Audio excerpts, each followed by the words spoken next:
Welcome to the VavenCloud. Now we are accessing FTP section. This section shows a list of all existing FTP accounts created under your hosting services. Click on the Create FTP button. You'll be taken to a form where you can set up a new FTP user by selecting the domain and entering credentials. Once the details are filled, submit the form to create the account. You'll be redirected back to the FTP list, where the new account now appears. You can now click the FTP details icon to view credentials like FTP host, username, password, path.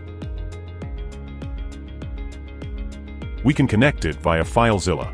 Here you enter the FTP credentials. Click Quick Connect.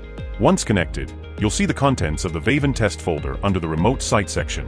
Use the action buttons to view login info, update the password, delete an account. This is all about FTPs. Join us and take control of your cloud journey with VavenCloud.